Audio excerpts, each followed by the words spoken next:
It's been just over a year since the World Health Organization called an official end to the COVID-19 pandemic, nearly 2 since our own borders fully reopened. But it feels like we're still suffering from the COVID hangover. People still seem to be in a bad mood, kids are not turning up to school, mortgage rates are still horribly high, our best and brightest are leaving the country in droves, and businesses are failing. Empty shop fronts are a feature of many food courts which struggled to recover after the pandemic. And it wasn't so much COVID, but it's the whole idea of working from home and office workers not coming into town. Pedestrian counts are still below where they were pre-COVID. It's that whole consequence of the COVID thing which is flowing on to changing shopping behaviours. Despite coming out of COVID-19 restrictions, which was expected to bolster the Chinese economy, there hasn't been quite as much sustained growth. There isn't the same head of steam, if you will, growing up through the Chinese economy. A perfect storm of disruptions means our NCEA achievement results are continuing to drop. I'm Sharon Brett-Kelly. Today on The Detail, will the COVID hangover ever be over? Today I talk to economist Shamabeel Yaacob and Massey University sociologist and emeritus Professor Paul Spoonley. He's watched closely as people have flowed in and out of the country since COVID in numbers we've never seen before. Just this week, new figures show that although migrant arrivals rose 25% over the past year, the number of departures was up by nearly a third.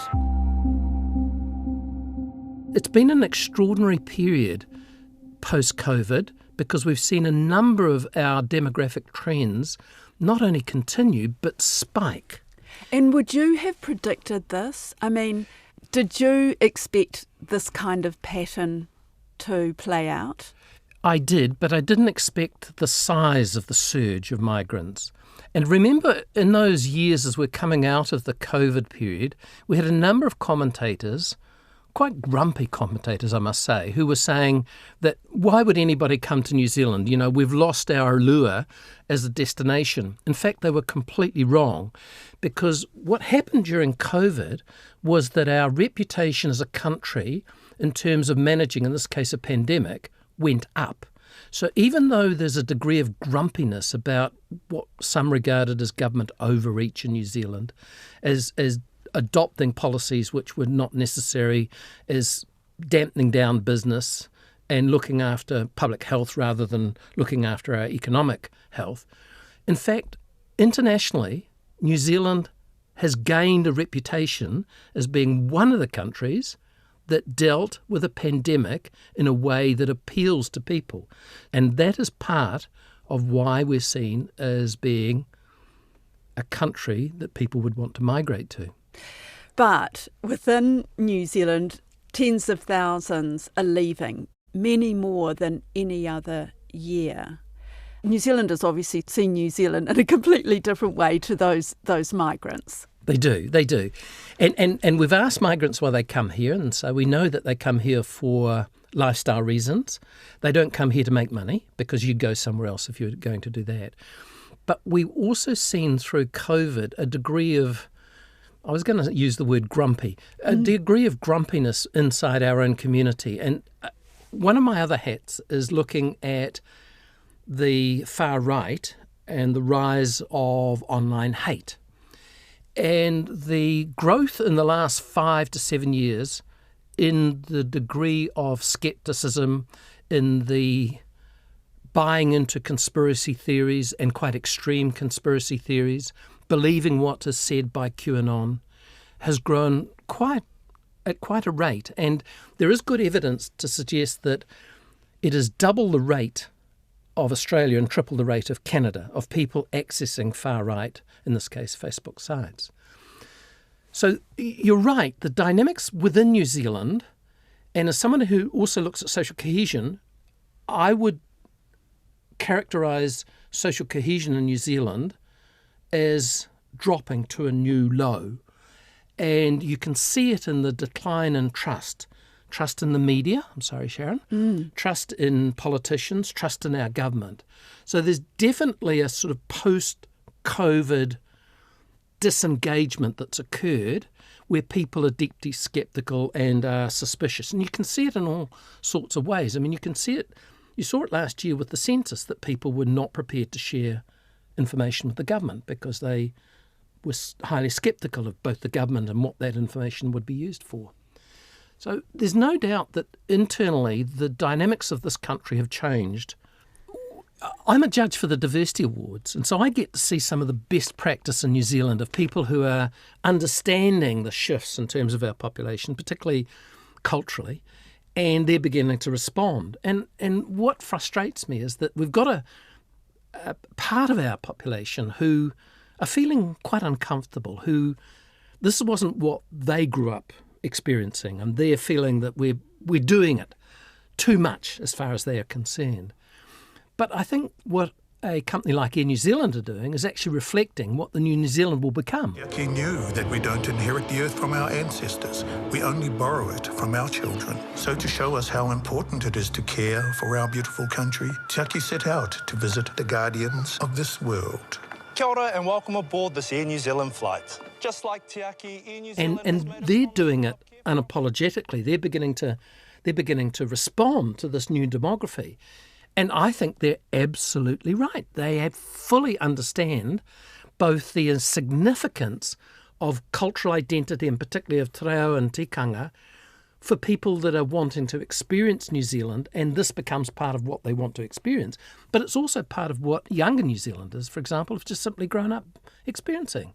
So it's really a shift, a mind shift in terms of our cultural identity, which reflects those changes in terms of our demography, which is going to be the new normal. Meanwhile, people who feel left behind by those changes are angry.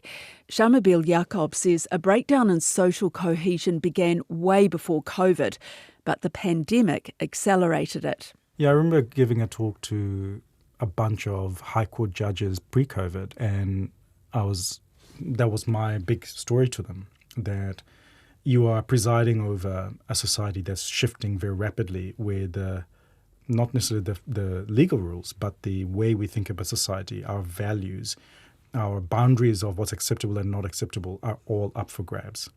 And the legal system is an unusual one because they're in there to implement the rules as they're written, with a view to sort of giving, some kind of presence to the society's preferences. But they're in a very awkward position, right? Because the legal system is always trying to rely on precedents, on how things have been done before. So it is designed to be looking backwards. But when you're in a period of change, the legal system then becomes kind of the barrier to the change that people want. Because they're dealing with a lot of unprecedented things, cases, issues?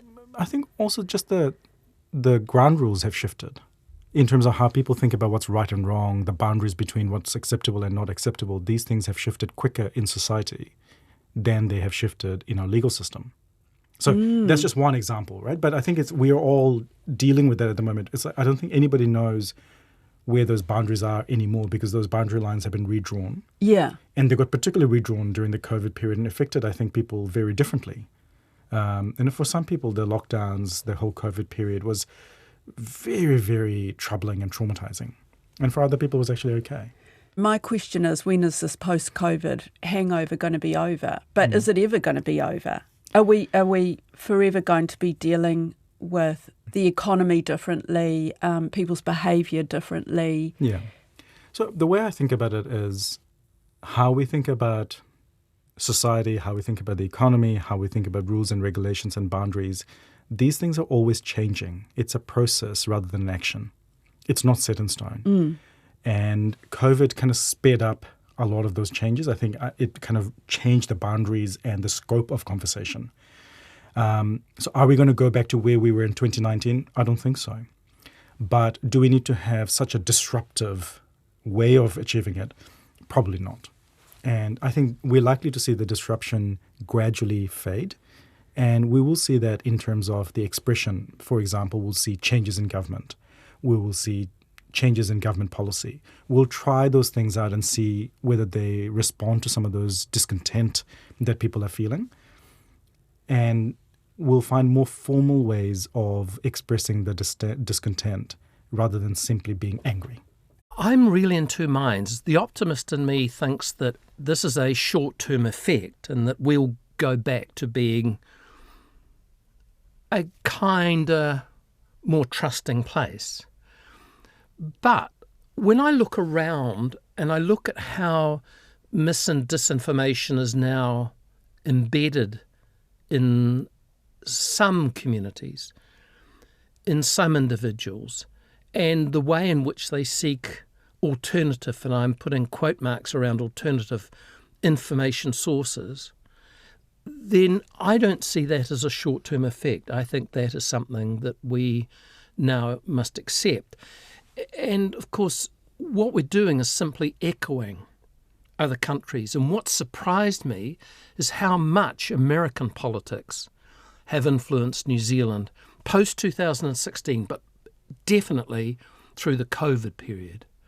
And I'm not sure that is a short-term effect. I think that might be a longer-term effect. The thing that I think we need to get our heads around is what we do about online mis and disinformation and hate. I think it is deeply destructive of our inter-community relationships, in our respect for people, particularly for politicians, particularly for female politicians, particularly for Māori politicians. I think that is something that we're going to have to work at, and it's not something that we can just leave to one side and say, yes, it will come right. But what do we do about it? I think what we need to do is increase the digital literacy and online literacy of New Zealanders. I think there's a major task for our schools, and particularly our secondary schools, to do that. I think we need to provide people with better tools, better strategies for dealing with, particularly, for example, members of our community, members of our family who we see going down a rabbit hole, who are beginning to adopt very misleading, very counterproductive ideas around our society. So a lot of this is played out at a highly personal level, but then there are questions about, well, what do our core institutions that bring us together, institutions like the media, what's their role, and how do we get people to re-engage, and how do we get people to think about what it is they're encountering and begin to sift it and understand it. Just getting back to the immigration and immigration, the number of New Zealanders who have left the country to live somewhere else, is that really a bad thing? It is and it isn't. I think we do a very poor job as a country of seeing our diaspora, which is the people that live abroad that are New Zealand citizens, which is very large. It's the second largest in the OECD, by the way. We don't do a good job of what I would call diaspora management. We don't see them as people that can contribute in some way, even if they live in another country, to this country. And you can look at a country like the Philippines, which manages its overseas population really, really well, and actually has a government department to do that. So I think that's one issue. The second issue is that, unfortunately, we incentivise our best and brightest to go elsewhere. And we do that by loading them up with student debt, and then wonder why they go and live in another country. And even though they accrue interest on that debt while they're living overseas, of course, there is an incentive for them to stay overseas indefinitely because they can avoid that debt. So not only do we have the second largest diaspora, we have the diaspora with the best and brightest, as a proportion of that diaspora, the highest of any OECD country. And by that I mean people who are tertiary qualified. I would add a third factor. So there are always push and pull factors. So there are going to be pull factors. Australia can offer people in New Zealand who are qualified a level of salary which you're not going to get in New Zealand. I mean, that's the nature of the beast. So there's that pull factor. But the push factor is the cost of living in New Zealand.